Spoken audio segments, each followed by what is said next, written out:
সরকারের প্রথম দিন থেকেই সক্রিয় কাঁটা তারের বেড়া দেওয়া নিয়ে এবং জমি অধিগ্রহণ শুরুর কাজ হচ্ছে এবং এই কারণেই ভূমি রাজস্ব দপ্তর এই সমস্ত সীমান্তবর্তী যে এলাকা সেই সীমান্তবর্তী এলাকার জেলা শাসকদের সঙ্গে বৈঠক করছেন জেলা শাসক এবং বিএলআরও।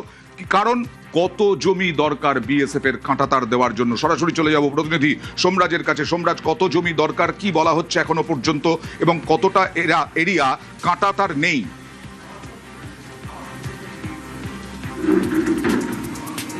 দেখো, মূলত সেই রিপোর্টই চাওয়া হয়েছে ভূমি ও ভূমি রাজস্ব দপ্তরের সচিবের তরফে সীমান্তবর্তী জেলাগুলি জেলা শাসক এবং বিএলআরওদের কাছ থেকে। তার কারণ এখনো পর্যন্ত কত জমির প্রয়োজন রয়েছে বিএসএফ এর আউটপোস্ট ও ফেন্সিং দেওয়ার জন্য সেই জমির তথ্যই আপাতত নিতে চাইছে ভূমি ও ভূমি সংস্কার দপ্তর। আর সেই কারণেই সীমান্তবর্তী জেলাগুলি জেলা শাসক এবং বিএলআরওদের সঙ্গে আজ দুপুর 12টা থেকে বৈঠক করেন ভূমি ও ভূমি সংস্কার দপ্তরের সচিব বন্দনা যাদব। এবং সেই বৈঠকেই গোটা বিষয়টি নিয়ে আলোচনা হওয়ার পাশাপাশি যে নির্দেশ দেওয়া হয়েছে ভূমি ও ভূমি সংস্কার দপ্তরের সচিবের তরফে, প্রথমত সীমান্তবর্তী জেলাগুলিতে যেখানে মূলত জমি সমস্যা এখনো পর্যন্ত রয়েছে সেখানে যে জমিগুলি নেওয়া হবে এবং ক্ষতিপূরণ নিয়ে যদি কোনো সমস্যা থাকে তাহলে রাজ্য সরকারের যে গাইডলাইন রয়েছে সেই গাইডলাইন অনুযায়ী ক্ষতিপূরণ দিতে হবে।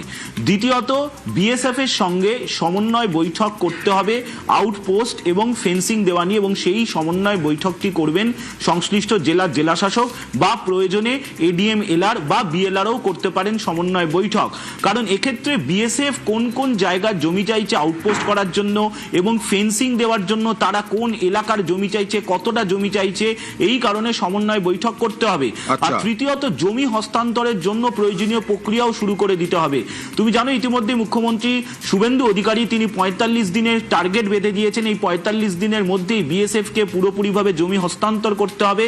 আর তা নিয়েই মূলত আজকের এই বৈঠক দুপুর 12টা থেকে প্রায় 1.5 ঘন্টা ধরে করেন ভূমি ও ভূমি রাজস্ব দপ্তরের সচিব, এবং সেখানেই কার্যতই হোম টাস্ক দিয়ে দেওয়া হয়েছে সীমান্তবর্তী জেলাগুলি জেলা শাসক এবং বিএলআরওদের, এবং দ্রুত কত জমি প্রয়োজন রয়েছে বিএসএফ এর আউটপোস্ট এবং ফেন্সিং এর জন্য তার তথ্যও চাওয়া হয়েছে।